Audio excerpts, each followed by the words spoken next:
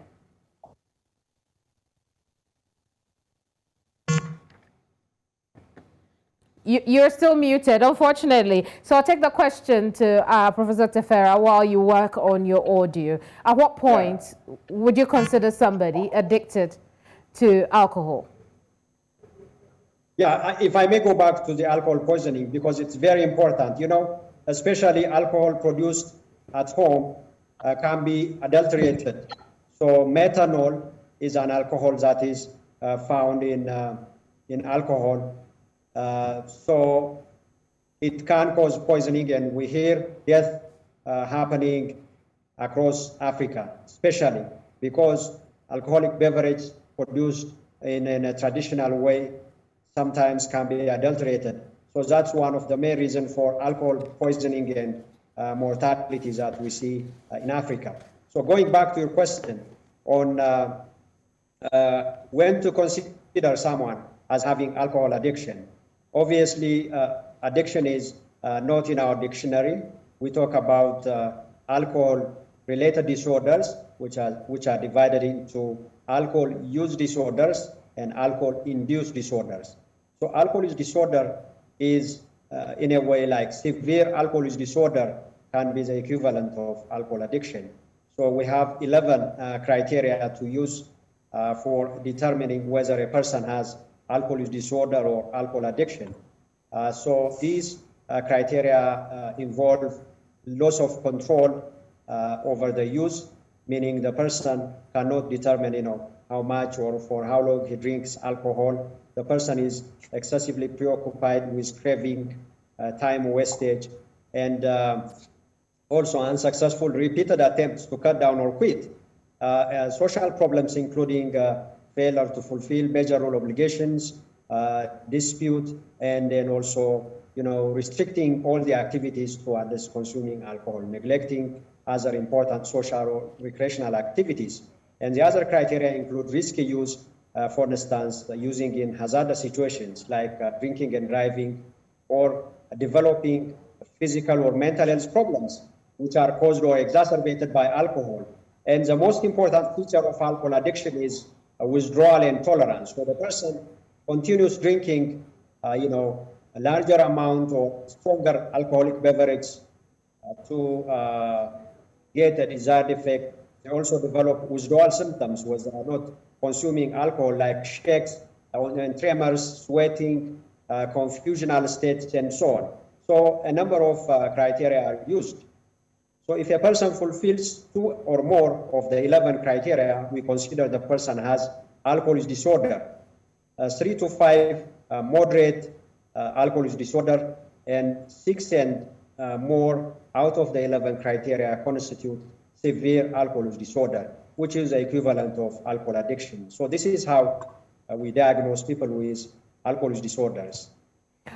But would also like to add that we're doing this for informational purposes. This is not a medical diagnosis session. While you're hearing some very good knowledge, if you need help, you should go to where you can get your help. Speaking of that, Dr. Taiwo, Yes.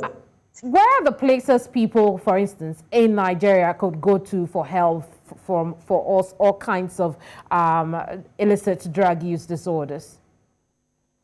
There are a few government-run facilities in Nigeria. We have the Federal Neuropsychiatric Hospital in Yaba that has a drug treatment unit in it.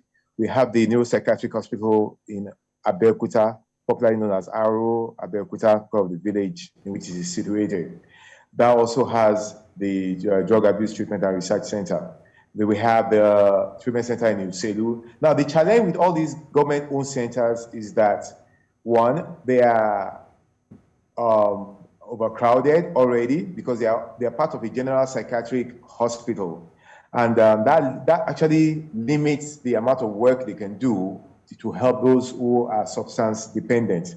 Some of the teaching hospitals also have psychiatry units in which they have a subunit that manages those with substance use. Now, let us understand that the treatment of substance dependence goes beyond hospitalization.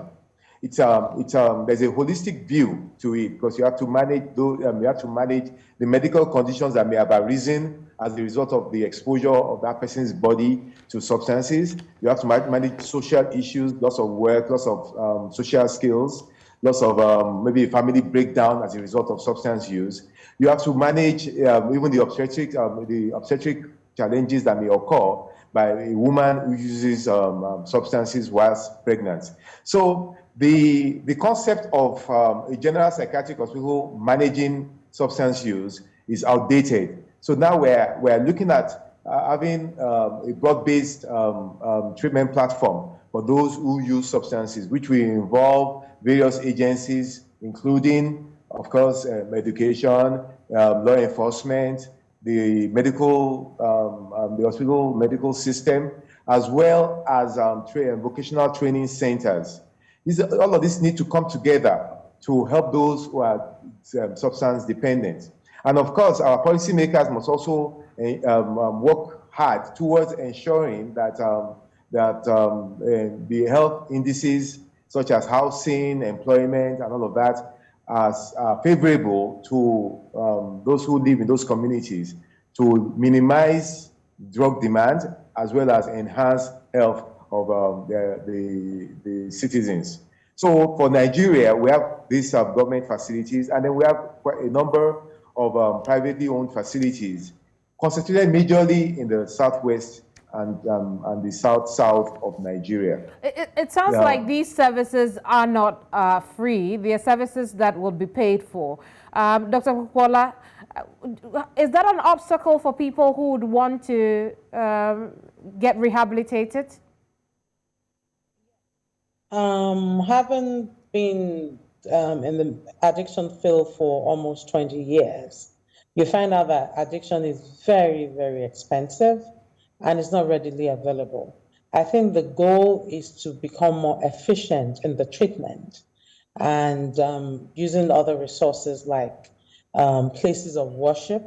You know, if they can set up partnering with places of worship, I said the social aspect. If they can set up homes for them to go to, partner with employment agency, because many of them, by the time they have gone through addiction, they've lost their skills. Partner.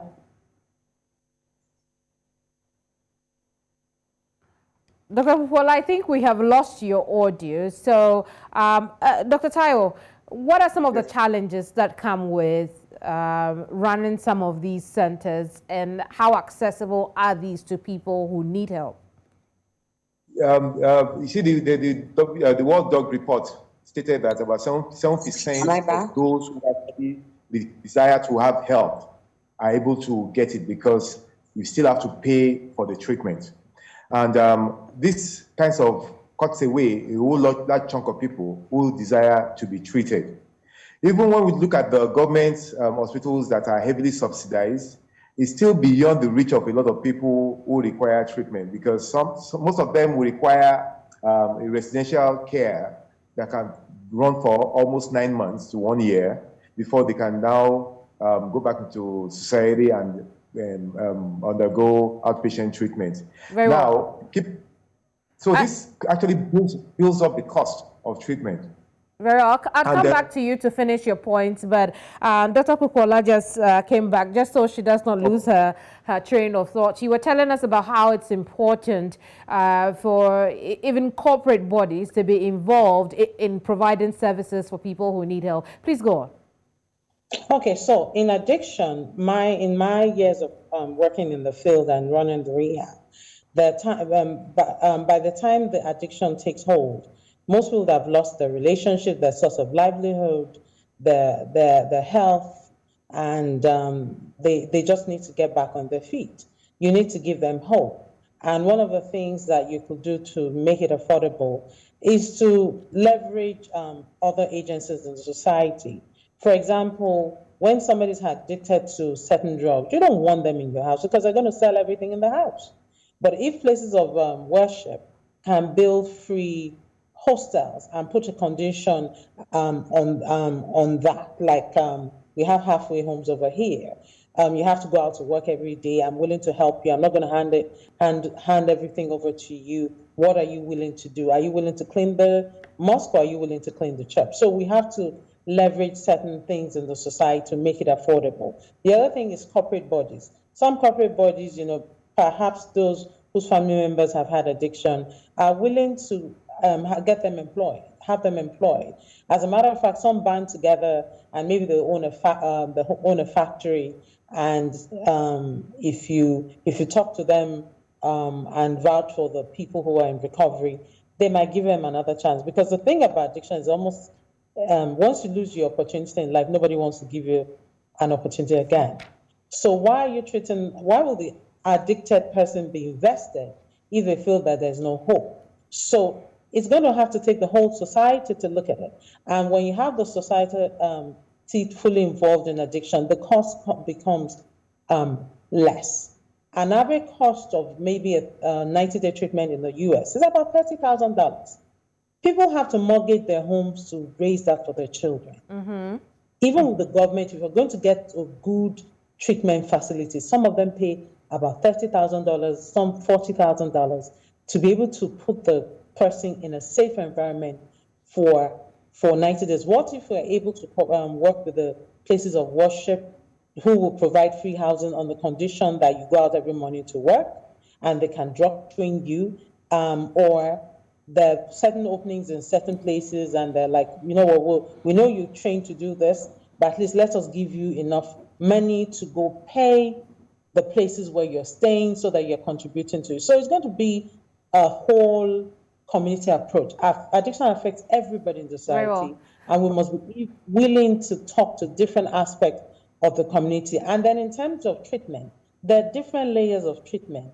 That some treatment, depending on the level of complication, they can be done on an outpatient basis. Then some have to be maybe 8 to 20 hours a week of meeting, and certain people have to be literally locked up in a hospital because the addiction is so bad. And all right, they now, will kill. Professor Tefera, tell us what the situation is like in East Africa and Ethiopia, where you are. Thank you very much.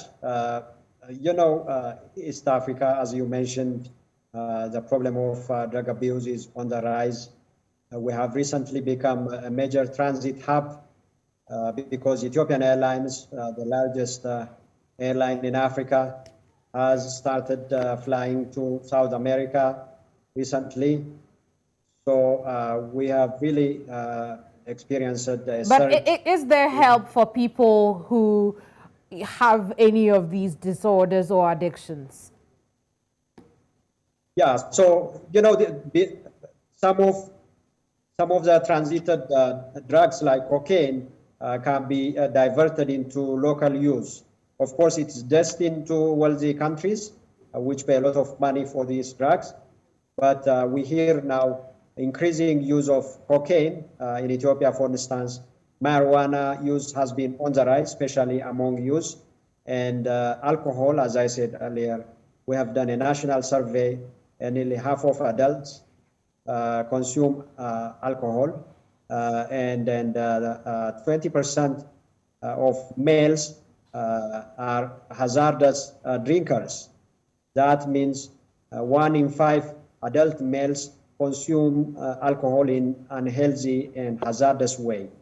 We also have a local, indigenous psychoactive substance, khat. So people chew khat, and in our national survey, we have found that nearly 16% of adults chew khat, which is a natural amphetamine, a mild amphetamine, but it has stimulating effects, and in some people it can cause mental health problems.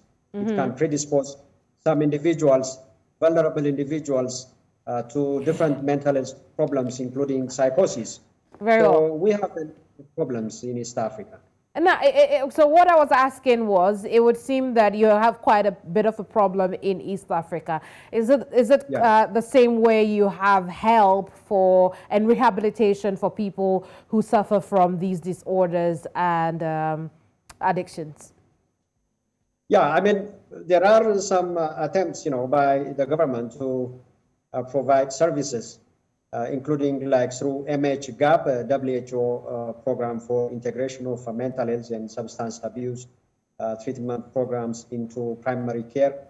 But it's really very, very minimal compared to the need we have. And the private sector is also very nascent. We're just seeing, some services developed in major cities, especially in the capital city. But compared to the demand, the service we're providing is extremely limited, and we need a lot of work to be done. Yeah. Indeed, Dr. Taiwo, what are we up against if we are unable to mitigate or deal with drug abuse, substance abuse, alcohol disorders? If we are not able to deal with these things, what are we up against? The effect of unbridled use of substances is going to weigh heavily on the society, because when we look at the bulk of those who use substances, which are the young people, what we are going to see is lack of productivity going forward. So we're going to have a serious manpower shortage going forward in our societies. Besides that, there's going to be a lot of strain on the health system, because people are going to be developing all kinds of disorders that are related to substances.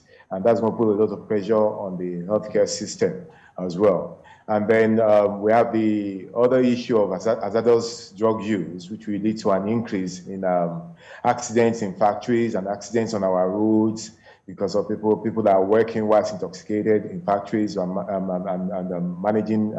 using machinery. And then we have, driving vehicles as well on the roads.